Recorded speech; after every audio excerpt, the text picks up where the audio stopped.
Boa noite, que bom estar aqui com você, embora acostumado de um outro jeito, estarmos todos aqui juntos. Hoje estamos cada um em nossa casa, estou aqui eu, o Paulo, o Narciso, e junto com você nós queremos cultuar a Deus nessa noite, nós queremos falar bem, nós queremos fazer do nosso coração esperança, fazer do nosso coração a alegria daqueles que pertencem a Deus.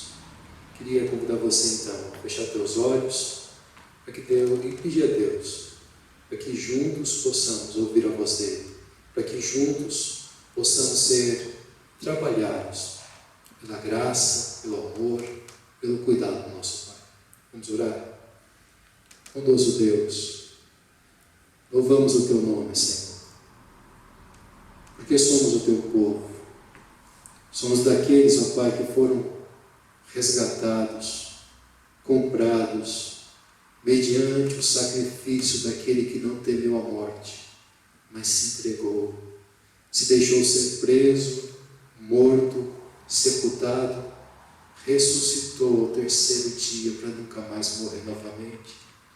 É com esperança, Pai, colocada no Senhor, e é no nome daquilo que Cristo fez em nosso favor, que nós te pedimos, fala conosco, Senhor, que possamos ouvir tua voz, que o nosso coração se aquete na tua presença e que possamos, ó Deus, ser mais uma vez trabalhados em nosso caráter, em nossas emoções, naquilo que somos, naquilo que fazemos, para que o teu nome seja glorificado através de nós. É a nossa petição em nome de Cristo Jesus, o nosso Salvador. Amém. Eu queria ler com você um texto que se encontra em Hebreus, na Epístola aos Hebreus, capítulo de número 4. Nós vamos ler do verso 14 até o verso 16, onde o autor desta carta escreve àqueles irmãos o seguinte: portanto, visto que temos um grande sumo sacerdote que adentrou os céus, Jesus, o Filho de Deus, apeguemo-nos com toda a firmeza de fé que professamos, pois não temos um sumo sacerdote que não possa compadecer-se de nossas fraquezas, mas sim alguém que, como nós, passou por todo tipo de tentação, porém sem pecado. Assim, aproximemo-nos do trono da graça com toda a confiança, a fim de recebermos misericórdia e encontrarmos graça que nos ajude no momento de necessidade. Com esta confiança de que é em nome de Jesus que chegamos diante do Pai, que eu convido você a juntos com Paulo e Narciso louvarmos a Deus com cânticos que falam bem, que falam daquilo que Deus é e daquilo que Ele tem feito na nossa vida. Vamos cantar juntos.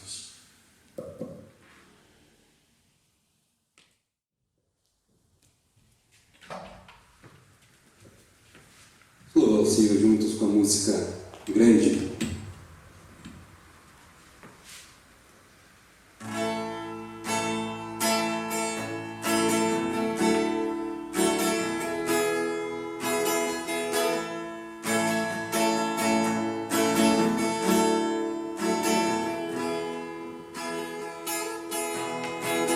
Grande é o Senhor e muito digno de louvor. Na cidade do nosso Deus, seu santo monte, a alegria de toda a terra.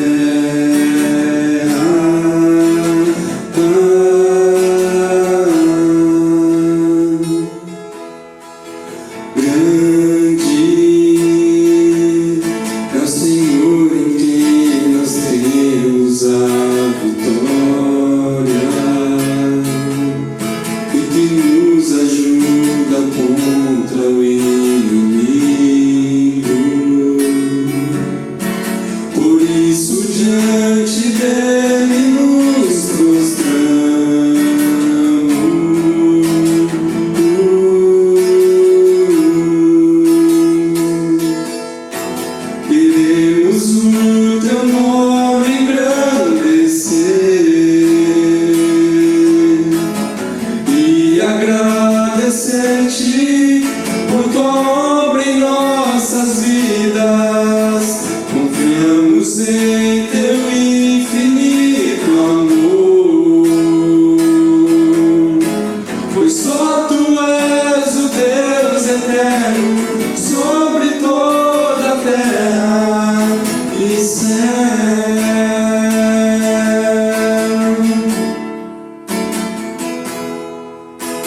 teu infinito amor, pois só tu és o Deus eterno sobre toda a terra e céus.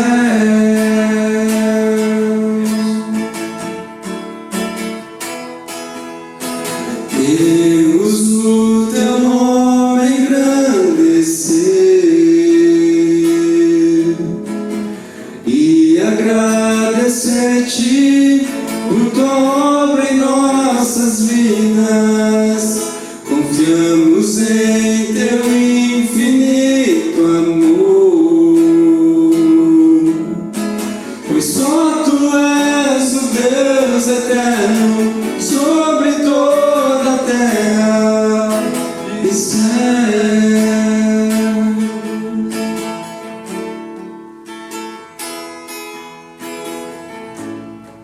Quero convidar você a um momento de intercessão aí na sua casa. Se lembrar que nós temos um Deus que é grande, que nos convida a enfrentar tempos como este com confiança, sabendo que Ele está guiando a história do mundo. Eu quero convidar você, onde você está, a orar a Deus, pedir pela nossa comunidade, interceder pela nossa comunidade, intercedermos uns pelos outros, interceder pelo mundo, para que Deus intervenha e venha cuidar de todas as coisas. Vamos orar juntos? Feche sua cabeça, eu quero orar com você.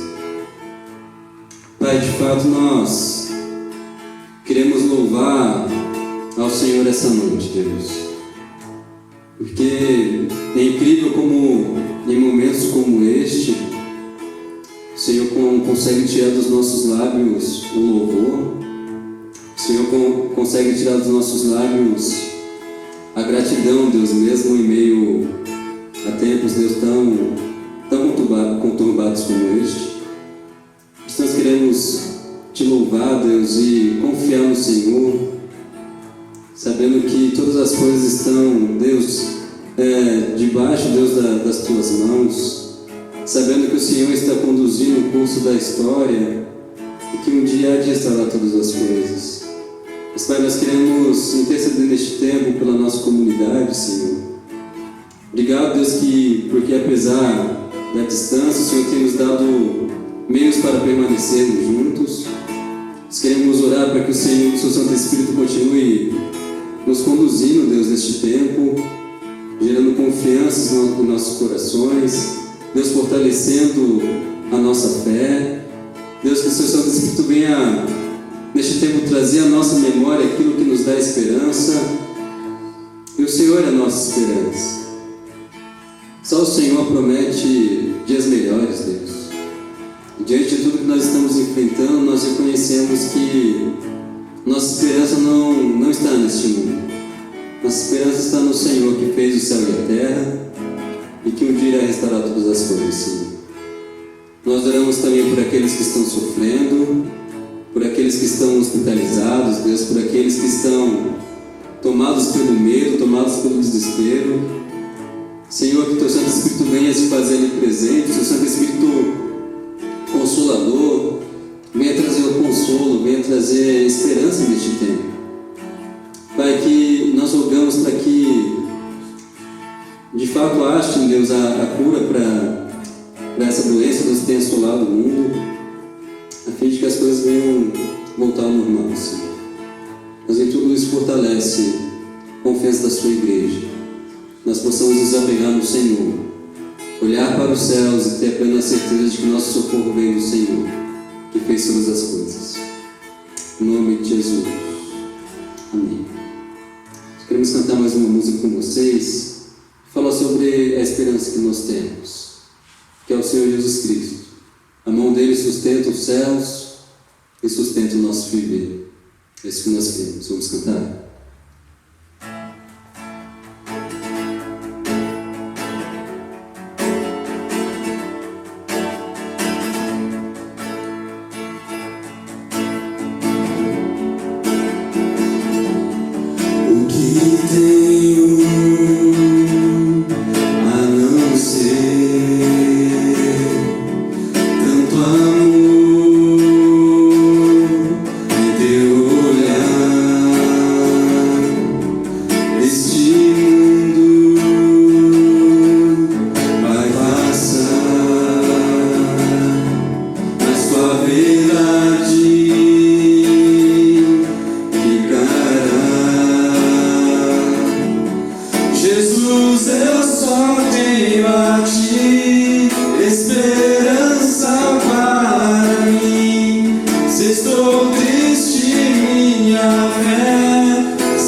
em ti.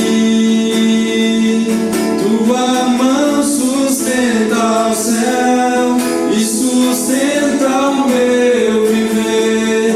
Teu amor me guiará até o fim. O que tenho a não ser tanto amor em teu olhar.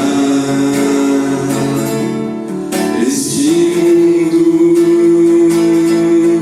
vai passar, mas tua verdade ficará. Jesus, eu só tenho a ti esperança para mim. Se estou triste, minha fé está em ti. Tua mão sustenta o céu e sustenta o meu viver. Teu amor me guiará até o fim.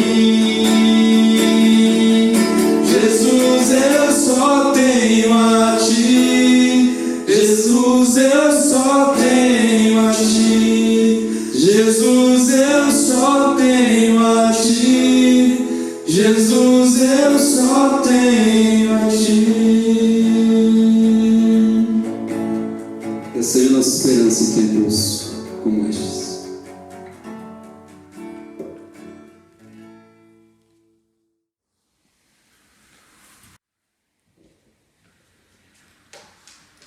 Como nós acabamos de cantar essa última música, ela dizia: meu Jesus, só tenho a ti.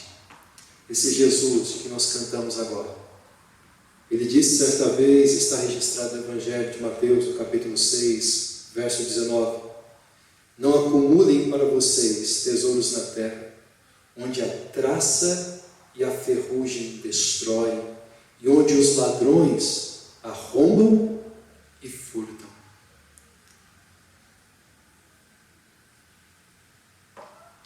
Fiquei pensando em como eu ia trazer a você esse momento de informativos, onde nós falamos nossas atividades semanais, e de repente tenho que dizer para vocês que as nossas atividades semanais, presenciais aqui na comunidade, não acontecerão. Como você já foi informado, até o dia 31 de março, nós permaneceremos sem os encontros presenciais.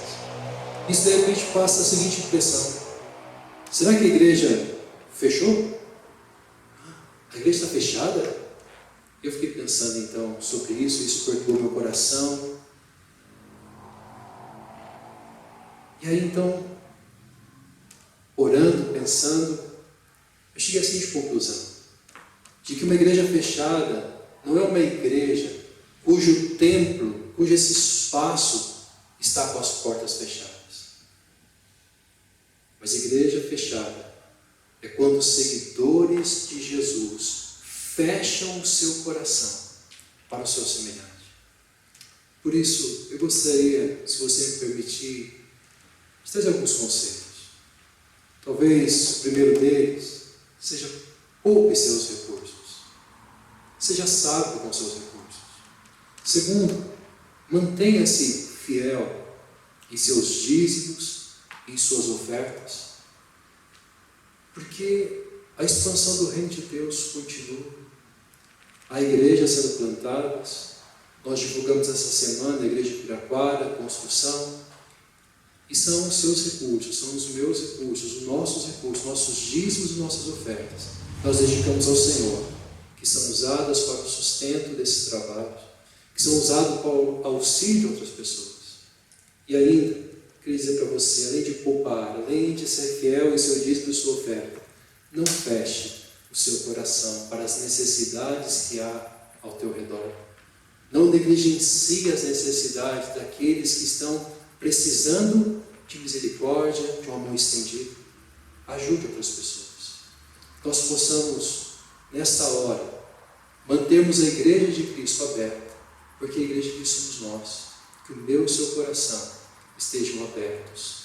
Assim como aberto está o coração e estendido está os braços do nosso Pai, que tem sustentado a minha vida e a sua vida. Eu queria convidar você a ter um tempo de oração. Eu queria convidar você nesse momento a não pedir nada a Deus. Eu queria convidar você a agradecer. Agradecer porque você tem um lugar para estar neste momento. Te agradecer porque talvez você não esteja sozinho na sua casa.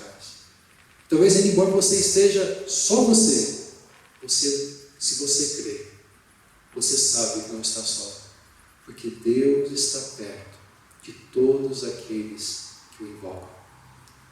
Reserve esse tempo, feche os teus olhos e aí onde você está. Vamos orar, coloca a tua vida diante de Deus enquanto nós ouvimos uma canção.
Pois um dia em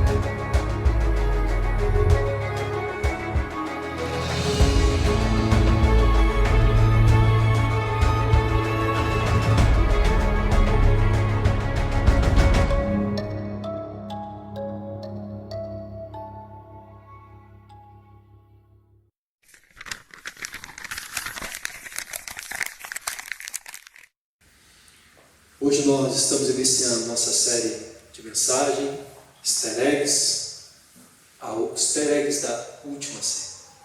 Mas, o que é Easter eggs? Enquanto alguns podem estar dizendo o seguinte: não sei, não faço a mínima ideia do que é isso.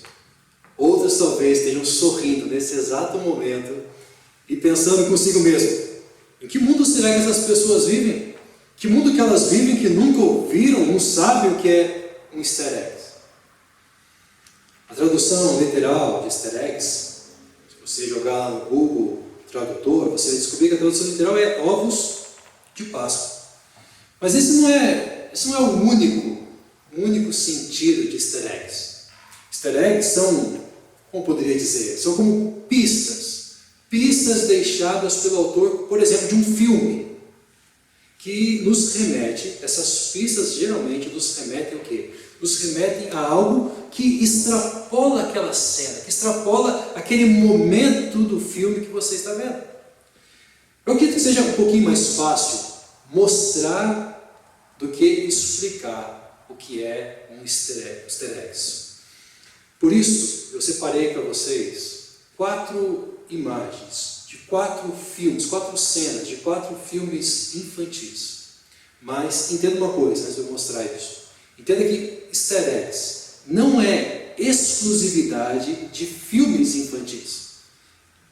Ele está presente em outros tipos de filme, está presente inclusive em programas de computador. Mas veja aí comigo, no filme Monstros S.A., observe aí o brinquedo que está nas mãos do Sullivan, que é o monstro principal da trama infantil. Quando você olha as mãos dele, você é então automaticamente remetido a um outro filme, chamado Procurando Nemo. Quando você olha o filme Frozen, você observa então o casal. Qual é o casal que vem para o evento no palácio? Se você olhar automaticamente, se você percebê-lo automaticamente, você será remetido a um filme chamado Enrolados, que conta a história de Rapunzel. Quando você assiste Tarzan, desenho, filme infantil chamado Tarzan, se você observar os jogos de chá, o jogo de chá que os macacos começam a brincar quando chegam no acampamento inglês, o que você descobre? Para onde você é remetido? Você é remetido a um outro filme chamado A Bela e a Fera, onde esses mesmos utensílios ganham vida naquela trama de A Bela e a Fera. Quando você olha um outro desenho, para a gente terminar, um quarto exemplo, você olha o Ratatouille. Observe a sombra do cachorro que assusta o Remy, que é o rato da trama desse filme.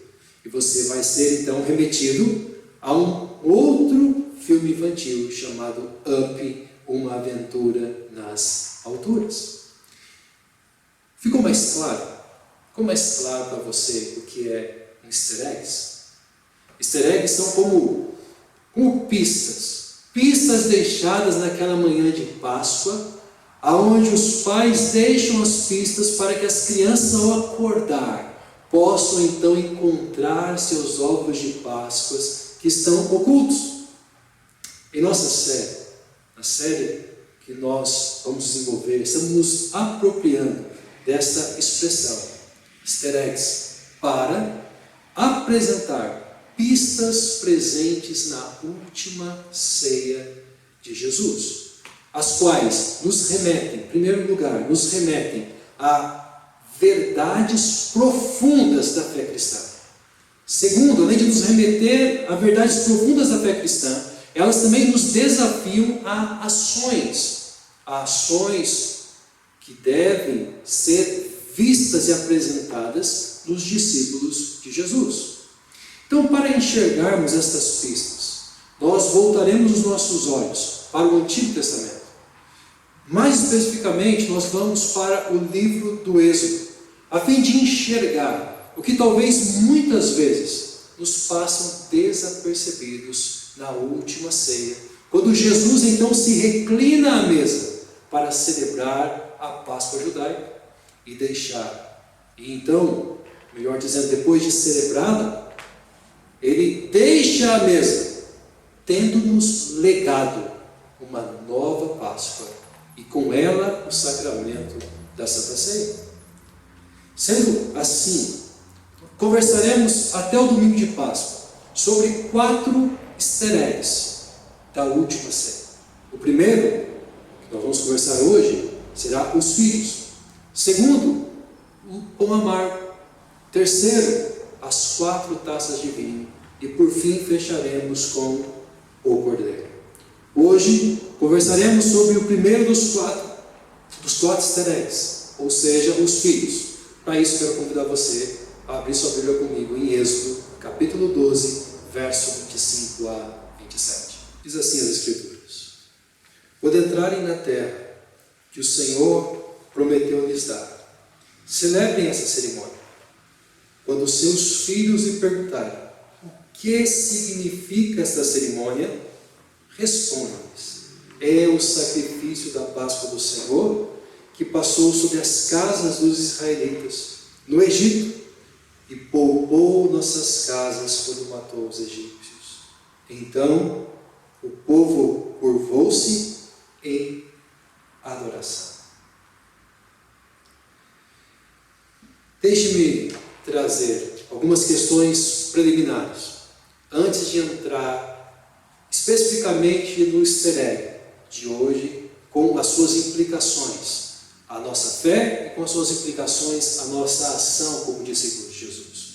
Então vamos a algumas questões preliminares. Primeiro, precisamos entender que a ceia de Jesus, quando Jesus ali reclinado à mesa com seus discípulos, faz essa ceia que Jesus celebrou com os discípulos, ela faz alusão direta à Páscoa que Deus instituiu na libertação dos filhos de Abraão da terra do Egito. Os 4 evangelhos, Mateus, Marcos, Lucas e João, introduzem a narrativa da última ceia, fazendo referência ao fato de que havia chego a hora da festa da Páscoa. Cada um ao seu jeito, ele traz essa mesma ideia, que a hora da festa havia chegado. Que festa era essa? Ele está falando da festa da Páscoa, que celebrava a libertação do povo judeu da terra do Egito.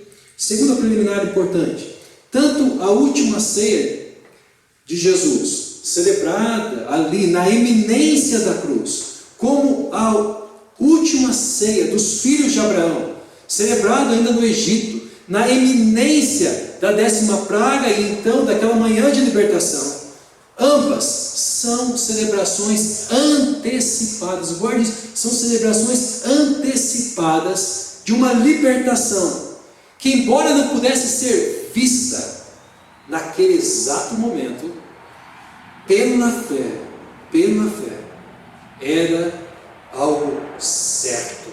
Era um fato comprovado tal libertação. Por quê?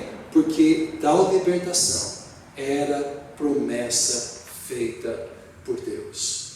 Terceira preliminar importante para nós é lembrar que, ou melhor dizendo, terceira preliminar poderia dizer, não se engane, na última ceia, quando Jesus se reclina na mesa, ele se reclina naquela mesa como um homem judeu. E como um homem judeu, Jesus cumpre todos os protocolos da Páscoa, conforme a ordenança de Deus ao seu povo, o povo de Israel. Isto é, Jesus assume o lugar, naquele momento, naquela última ceia, ele assume o lugar de um pai judeu, que deveria, como pai judeu, instruir seus filhos, quanto ao significado da Páscoa.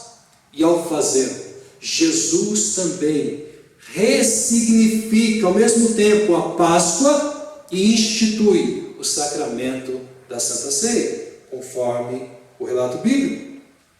Uma quarta preliminar, também importante para termos em mente, é de fundamental importância entender que ao instituir a Páscoa no Êxodo, Deus queria preservar a lembrança tanto do seu poder libertador, quanto da sua graça para com os seus filhos, isto é, com o seu povo. Semelhantemente, ao incluir concluir a Santa Ceia e também a Páscoa cristã, Jesus deixa aos seus discípulos uma missão. Que missão é essa? A missão de preservar a lembrança e anunciar o poder libertador de Deus sobre o pecado e a sua graça, que salva homens e mulheres de toda tribo, de toda língua, de todos os povos, de todas as nações, por meio do sacrifício substitutivo de Cristo Jesus naquela cruz. Tendo isso em mente, tendo isso como o pano de fundo, essas preliminares como pano de fundo, nós vamos ao nosso primeiro easter egg, que é os filhos. A que verdades ele nos remete? E a que ações ele nos desafia como discípulos de Jesus? Este easter egg, que ele nos remete, primeiramente, a uma verdade, a verdade de que ser discípulo é ser e viver como filho e filha de Deus. Ser um discípulo é ser e viver como filho e filha de Deus. Ao assumir o papel de instruir os que estavam reclinados à mesa na última ceia, por ocasião da Páscoa judaica, Jesus se põe no papel do pai judeu, que deveria fazer o que? Deveria assumir a responsabilidade de ser o elo vivente entre o passado e o que significa ser povo de Deus hoje e pelos dias que vem pela frente. Então, em meio a perguntas que vinham dos filhos, que compunham ali um artifício literário, uma forma do pai ensinar ao seu filho a respeito das coisas do passado, ligando as coisas do passado às coisas do presente e as que viriam como filho, como um filho judeu, como um homem temente a Deus. Os filhos são o nosso easter egg na última ceia. Por quê? Porque o nosso olhar ocidental, distante da realidade cultural de Israel, ele é incapaz, nós somos incapazes de enxergar o que por certo, os primeiros leitores enxergavam claramente, isso é, os papéis dentro do rito da Páscoa. Nós não conseguimos enxergar esses papéis, porque nós olhamos aqui, ocidentais, olhando para o Oriente, não o Oriente hoje, de agora, mas o Oriente de 2000 anos atrás. Ao assumir o papel de liderança do rito da Páscoa, Jesus comunica, aqueles primeiros leitores entendam, que os discípulos, que o papel dos discípulos era o papel de filhos. Eles estavam participando daquele rito na posição de filhos. Filhos que ainda não completaram seus 12 anos, que ainda não são adultos, que não podem sequer ir ao templo oferecer um sacrifício. Os filhos precisavam ser representados pelo pai judeu. Era o seu pai judeu que oferecia o sacrifício anual pelo pecado, que ia até o templo participar do sacrifício anual pelo pecado. Eles dependiam inteiramente da instrução do pai. Era o pai judeu que os instruía, para que eles pudessem conhecer a Deus e conhecer a vontade, a lei de Deus. Eles dependiam do seu pai judeu para relembrar o passado, a história pregressa de Israel e da ação de Deus em Israel. E então dependiam do pai para lançar o olhar ao futuro. E olhar o futuro à luz da experiência desse povo, de Deus com esse povo. Os filhos, então, eram inteiramente dependentes de seu pai judeu, que lhes instruía acerca do que foi no passado, quando Deus, conforme diz o texto, libertou eles do Egito. O texto diz que eles iam lembrar assim, quando estivessem participando da ceia: este é o sacrifício da Páscoa ao Senhor, que passou sobre as casas dos israelitas no Egito. poupou nossas casas quando matou os egípcios. No Egito, em meio a uma noite de calamidade pública, o Senhor se colocou sobre o seu povo para poupar-lhes a vida, embora fossem tão dignos de morte quanto qualquer um dos egípcios que ali habitavam. E então, ao ressignificar a Páscoa, quando Jesus ressignifica a Páscoa, está instituindo o sacramento da Santa Ceia, Jesus está convocando os seus discípulos, eu e você, aqueles 12 apóstolos que ali estavam, a celebrar o poder libertador de Deus que nos liberta do domínio do pecado, para anunciar também a graça de Deus que mais uma vez se coloca sobre o seu povo para livrá-los da morte eterna. Como os livrou no Egito, daquela morte, naquele momento oportuno daquela história, Ele se coloca mais uma vez, mas agora para nos livrar da morte eterna. Jesus fez isso como? Ele fez isso se vulnerabilizando, deixando-se ser preso, deixando-se ser pendurado no madeiro, para que todo aquele que nele crer não pereça, mas tenha a vida eterna, e com a vida eterna se torne povo de Deus. Qual foi o resultado da ação de Deus na vida do seu povo? O texto nos diz, no último verso que lemos, então o povo curvou-se em adoração.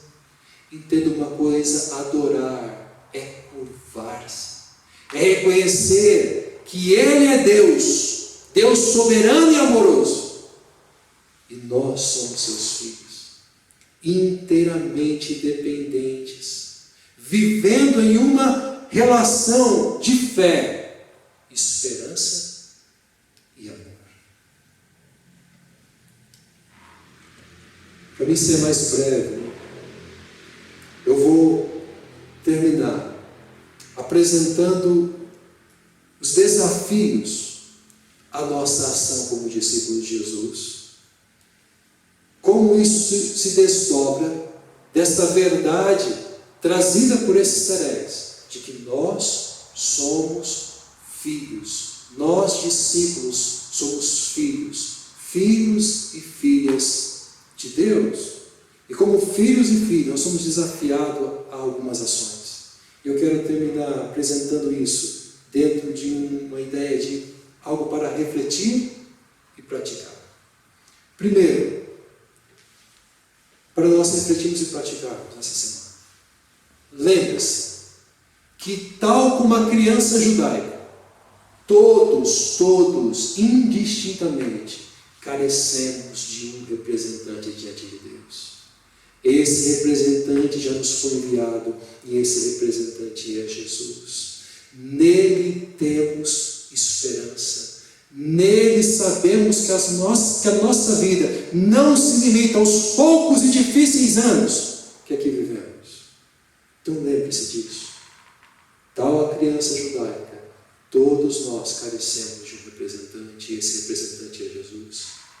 Segundo, para nós pensarmos e refletir nessa semana, se cada discípulo é um filho e uma filha, e juntos nós somos um povo, então, ouçam Deus, abram os ouvidos para ouvir a voz de Deus. Deus continua falando, através da sua palavra, Deus fala conosco.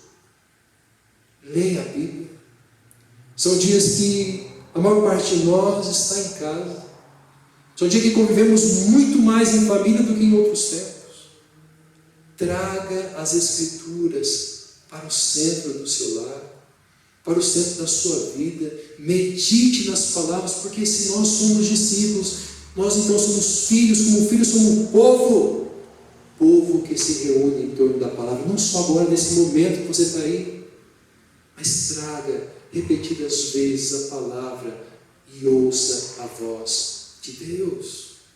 Terceiro, se cada discípulo é um filho e uma filha, ou uma filha, e juntos nós somos povo de Deus, o desafio é: edifiquem-se mutuamente.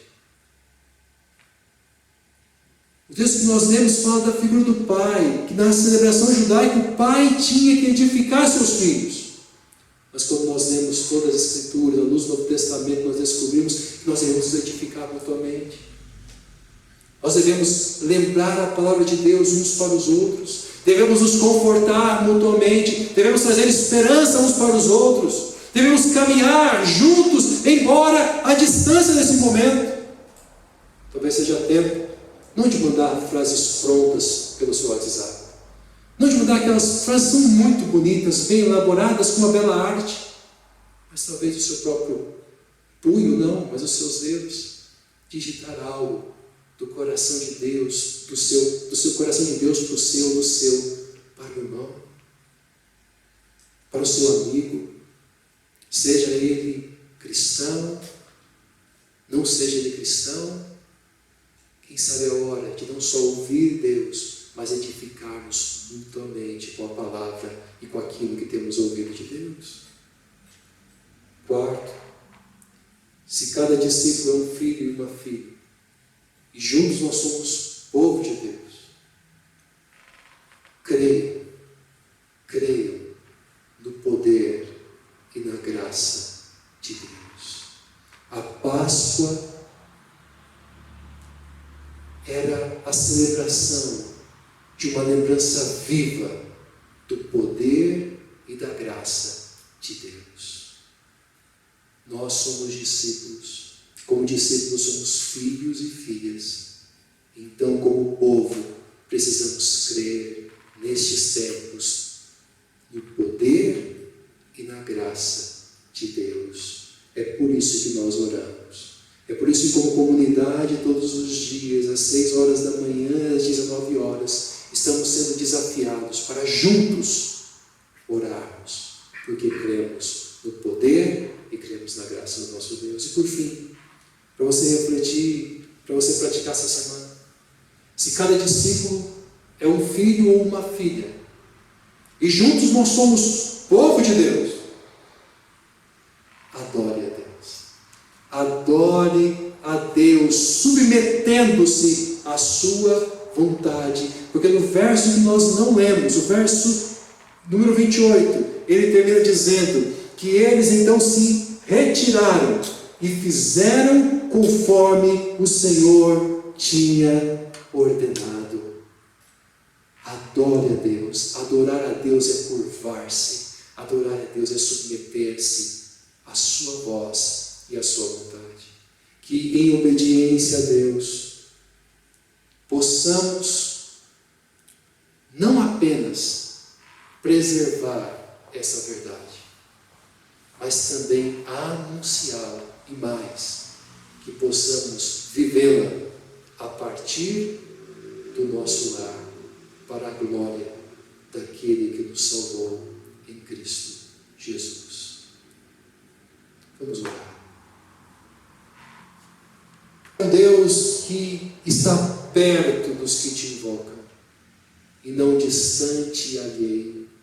Tu és o Deus que ouve a aflição do teu povo. Por isso, no ano passado, enviou Moisés, e por intermédio dele, o Senhor livrou o teu povo, instituindo ali, Senhor, a Páscoa, a celebração do teu poder e da tua graça, a libertar o povo de Israel. De maneira soberana e graciosa, o Senhor nos enviou Jesus.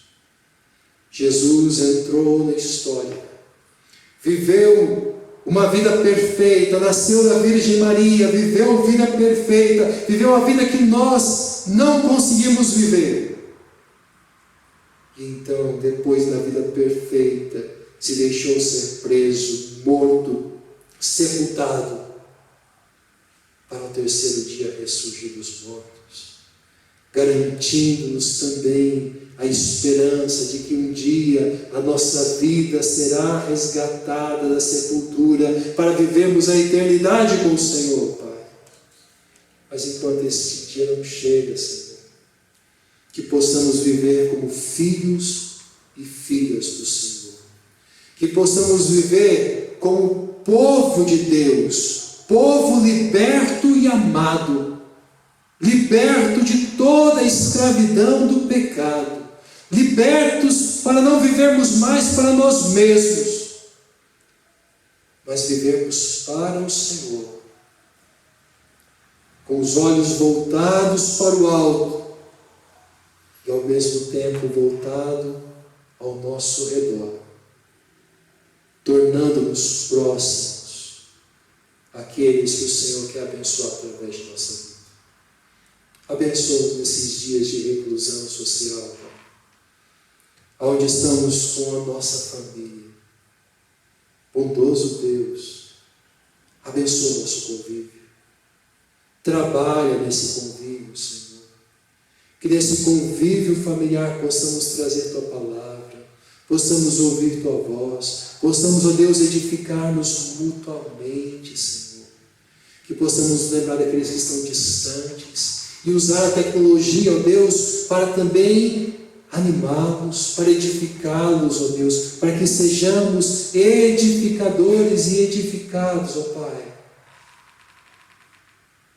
pela Tua presença, através da vida daqueles que se tornaram discípulos do Senhor, que foram feitos filhas e filhas do Senhor, e que agora libertos, celebram em anúncio constante o que o Senhor fez, na esperança de que o Senhor, que um dia deu start em história, haverá de vir para finalizá-la como a conhecemos, inaugurando assim um novo tempo na vida daqueles que confiaram a sua vida ao Senhor.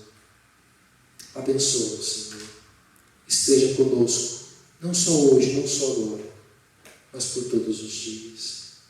Esteja, Senhor, não só com o Teu povo, Pai, mas abençoa toda a humanidade, Senhor, para que os olhos deles todos, de todos nós juntos, se voltem ao Senhor, e que juntos possamos crer e depositar em Ti a nossa esperança. Quanto ao mais que o amor do Pai, que a graça do Salvador Jesus, que o consolo, o ânimo e a presença do Santo Espírito de Deus esteja sobre você, sobre o teu lar, sobre todo o povo de Deus, hoje e por todo sempre. Amém. Amém. Que Deus abençoe a tua semana.